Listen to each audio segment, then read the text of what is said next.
Hello and welcome to Coral Gables Television Studios. I'm Brianna Moles. On this edition of Coffee Talk, we're sitting down with Alex Muñoz, the director for Miami-Dade Animal Services. He's here to tell us everything that they do to support the homeless cats and dogs in our area. Thank you so much for being here with us, Alex. Thank you, Brianna. Thanks for having us. Of course. And I know that you brought a few special friends with you.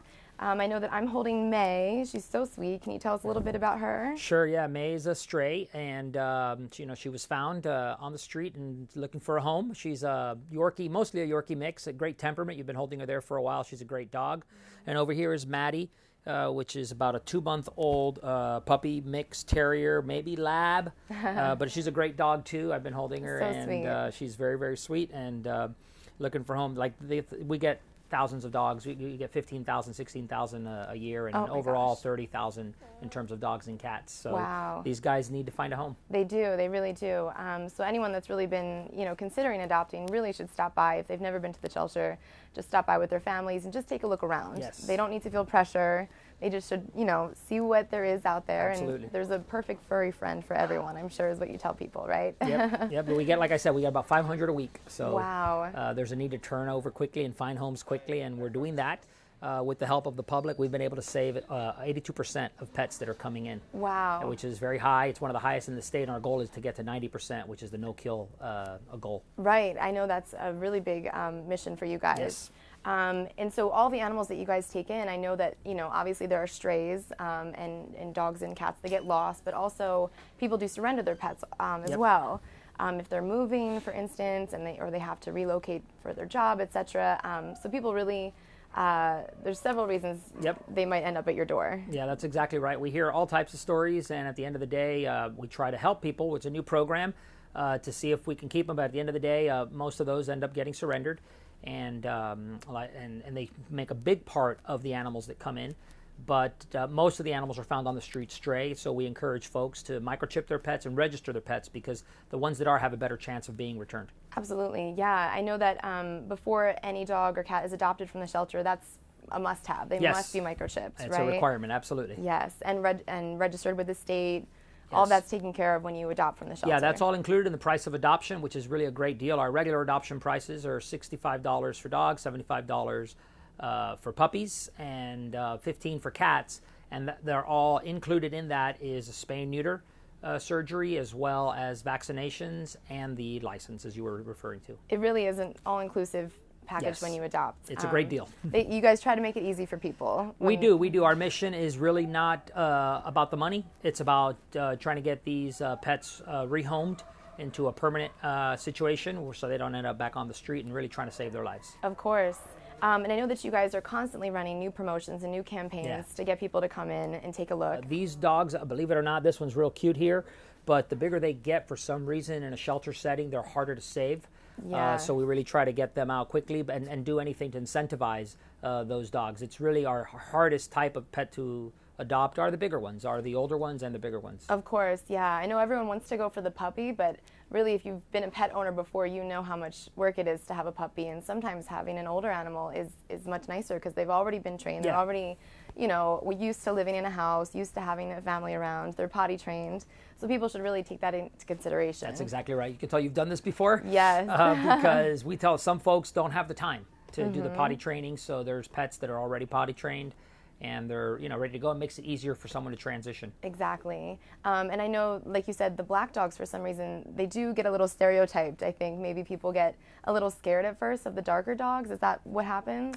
Yeah, it's not sure. They refer to it as black dog syndrome in the industry, and we find that it's just something that is hard to explain, but we focus on them even more as a result. Yeah, and that's great because, they're just as lovable as the Goldens, etc. That's fantastic. And I know that, another thing that people can do if they're not ready to adopt is maybe be a foster parent. Absolutely. One of the things that we started in our attempt to try to get to that no-kill go is a foster program because, again, limited cage space. You have 250 dogs to 300 dogs coming in a week, and there's about 220 cages. So you do the math. Got to turn them over quickly. The foster program allows us to get a dog out quickly into somebody's home so it's safe, and that person actually in some cases can actually do the adoption and find a home for it themselves.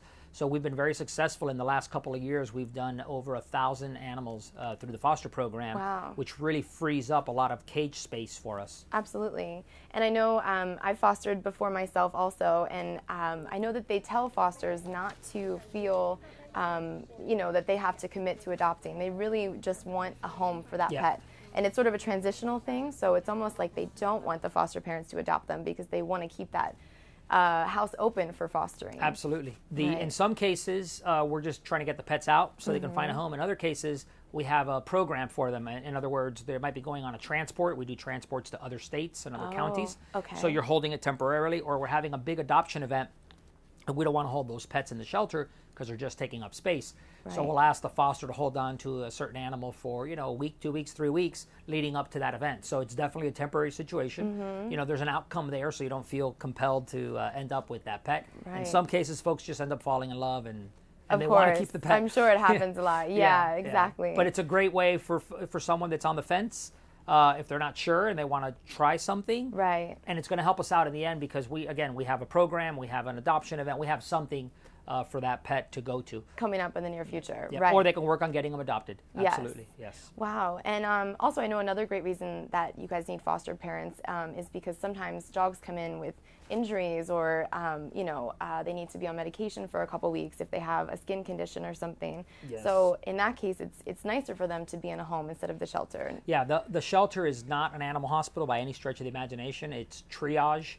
We're doing our best there to just get pets back to a state where they can recover and be ready for adoption. In some cases, like you mentioned, the pet requires a lot more care. So right. we work with some animal hospitals to rehabilitate pets, but in other cases, they're not as bad off, and they need exactly what you said, which is a temporary home to recover. Right. Because the shelter setting is not the ideal situation for a pet to recover. Even emotionally, I think the pets sometimes just need a quiet home just to sort of recoup.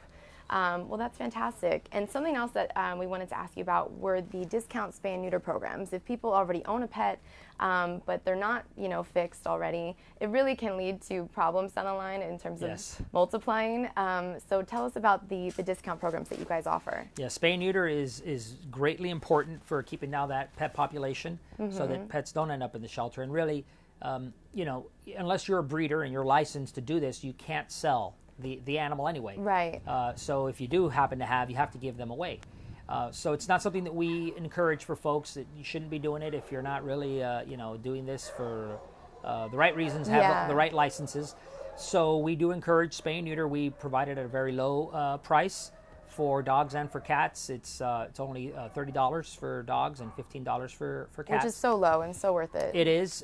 We will encourage folks to, if they can, to go to their local veterinarian and do it there first. Right. But if not, especially for folks that don't have the income, if they can come to us, we're happy to provide them with that service.